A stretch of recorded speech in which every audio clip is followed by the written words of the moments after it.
Welcome back dito sa channel natin. Andito tayo ngayon sa may Balintawak. Ano na nga bang nangyari sa mga bago at modern na stations ng EDSA Busway? Kung matatandaan nyo nung last time na naibalita natin, hindi nagamit yung mga bagong elevators na inilagay sa ilang mga station. Dahil sinira di umano ang mga bagong elevator, kaya kailangan pang ayusin ng contractor na gumagawa ng EDSA Busway stations. Andito tayo ngayon sa Balintawak Station ng EDSA Carousel. Mga isang buwan na siguro nakaraan mula nang buksan ito.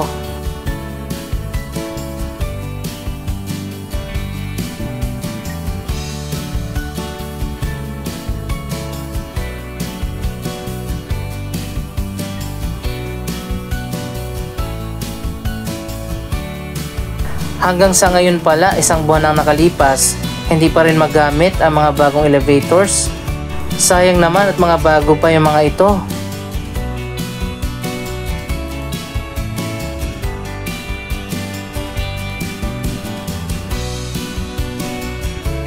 Mapapakinabangan sana ang mga elevators ng mga commuters na PWD at senior citizen.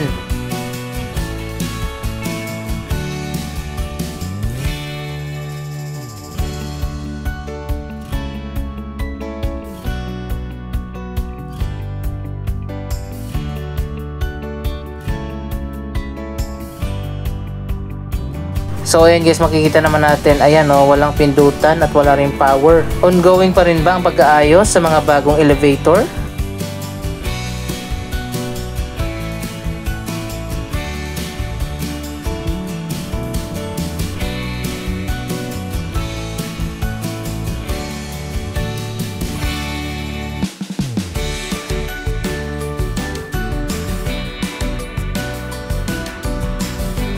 Tatlong elevator na inilagay sa ilang mga station, dalawa sa magkabilang side at isa sa gitna.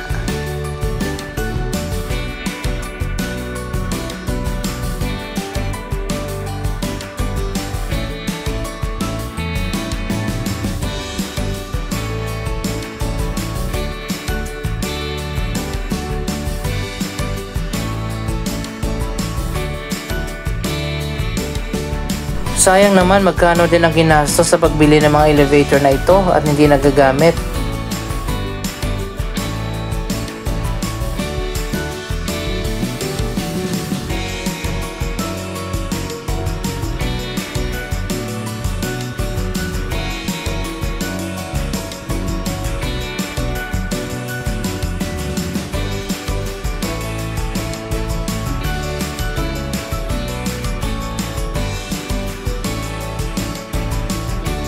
Dito rin sa kabilang side ng Balintawak Station, hindi rin magamit ang elevator.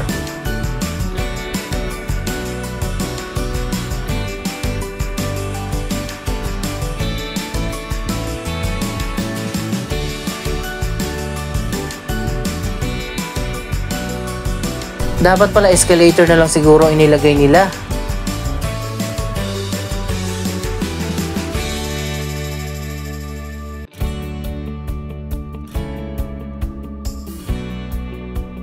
Anyway, isang buwan na nga nakalipas mula nang binuksan ng MMDA ang mga bagong busway station na may elevator. Isa na nga ang Balintawak Station, ang PhilAm QC Station, Bagong Barrio Station at Monumento Station sa Caloocan, at meron na rin yata sa Guadalupe Station, hindi pa ako nakakapunta doon.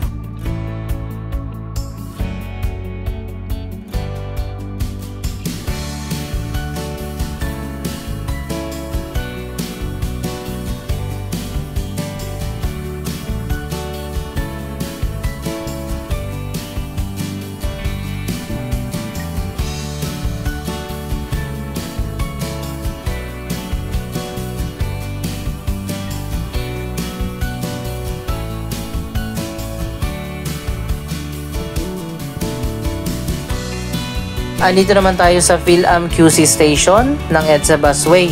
Nasa tapat ito ng Vertis North, malapit sa Quezon Avenue.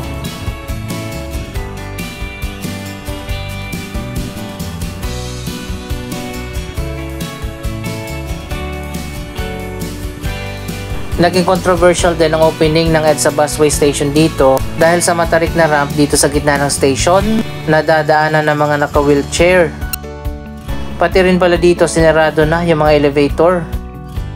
Kung napanood nyo yung last video natin, nakasakay pa tayo dito sa elevator ng PhilAm QC station. Yung controversial na ramp na matarik di umano ay sinarado din at tinakpan muna ng tarpaulin. Ayon pa sa MMDA, magkakaroon daw ng minor adjustment dyan sa rampa.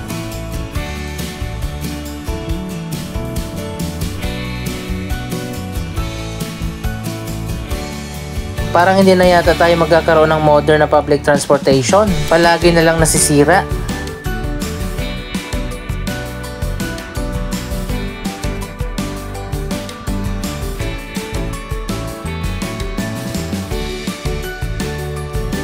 May isa pang bagong ginagawa ng modern EDSA busway station sa tapat ng SM North.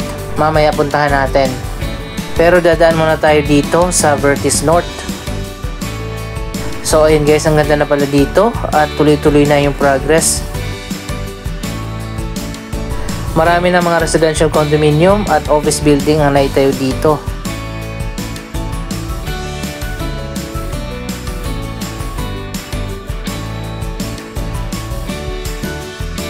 Isa sa mga bagong project dito ang One Vertis Plaza, isang office tower na matatapos na rin.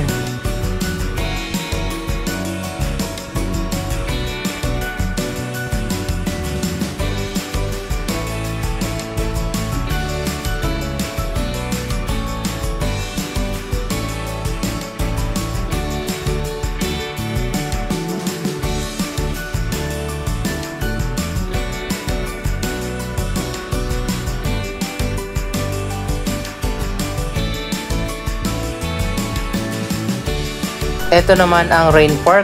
Ito ay phase 1 pa lang at magiging bahagi ng mas malawak na Central Park ng Vertis North.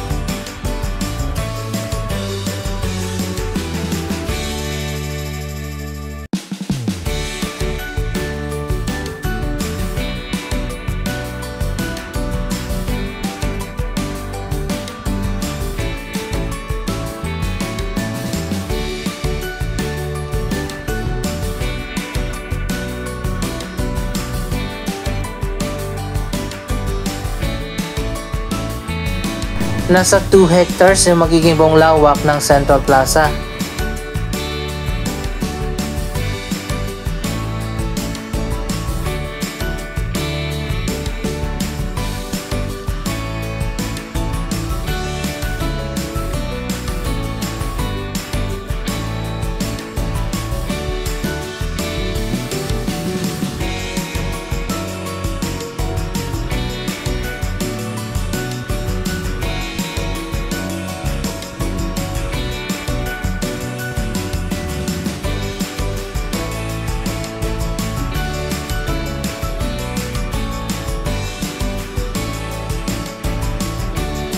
Ang ganda na dito, sarap maglakad o di kaya mag-jogging.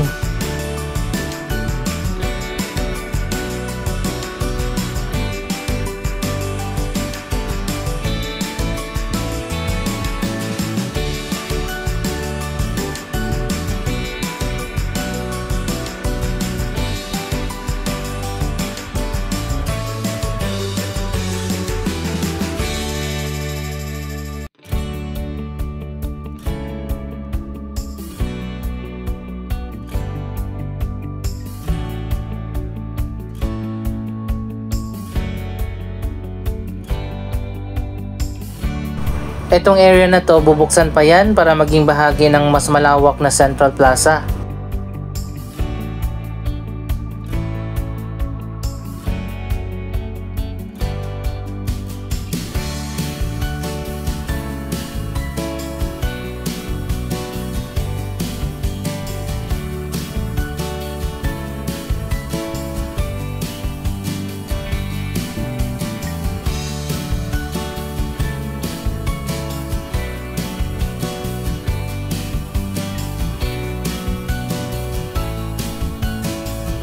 Diretso yata yung Central Park hanggang doon sa may Ayala Mall.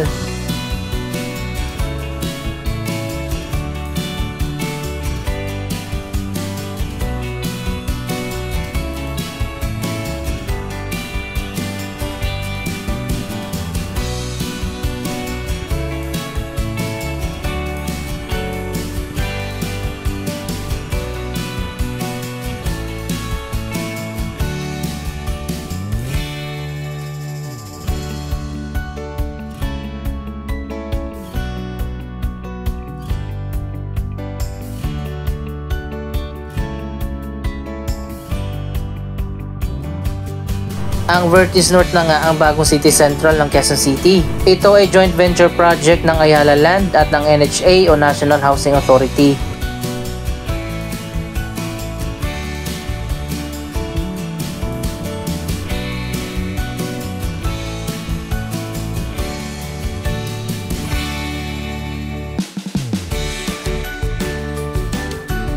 Napaka-generous talaga sa open spaces ang Ayala Land projects.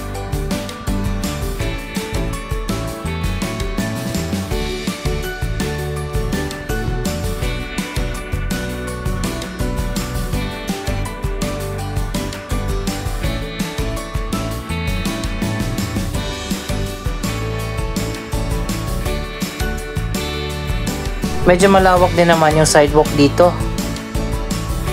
Marami pang projects ang itatayo dito sa mga susunod na taon.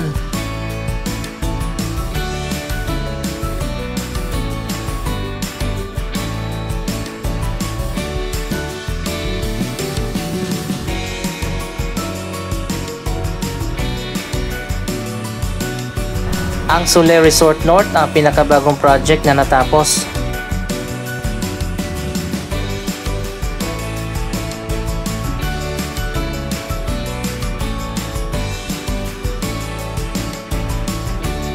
Fully operational na nga ang bagong Sule Resort North.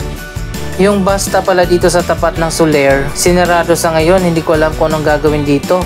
Magkakaroon ba ng renovation o i-demolish na ito? Abangan natin yan sa mga susunod na update.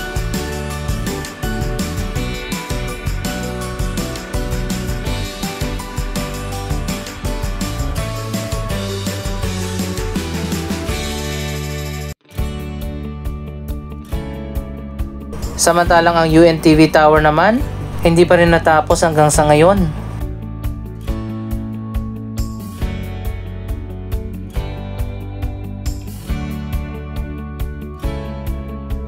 Napakaganda ng landscaping dito sa harap ng Sule.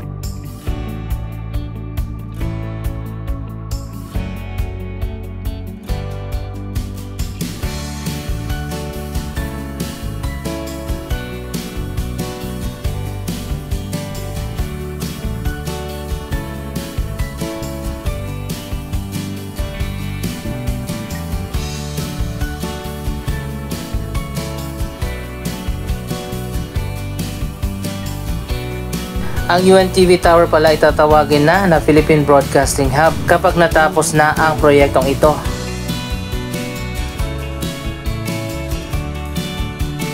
Magkakaroon pa yun ng 3 spiral dyan sa taas.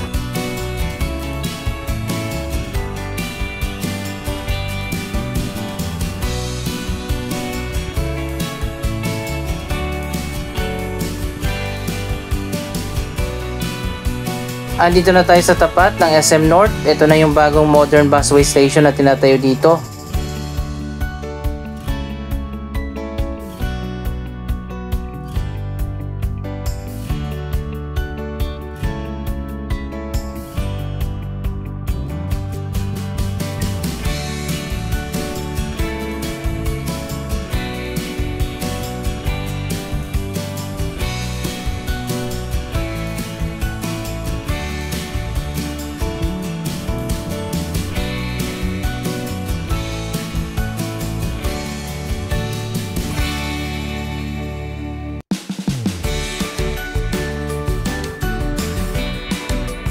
Kung mapapansin natin, iba yung design ng bagong busway station dito sa tapat ng SM North. Ang bagong busway concourse project ay pinondohan mismo ng SM.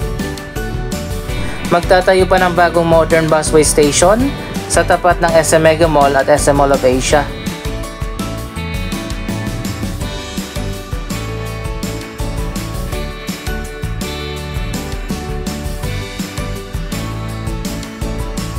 So ayan guys, ganito yung magiging design ng station kapag natapos na. Anong masasabi nyo sa mga bagong EDSA busway station? Mag-comment lamang dyan sa baba ng inyong mga reaksyon.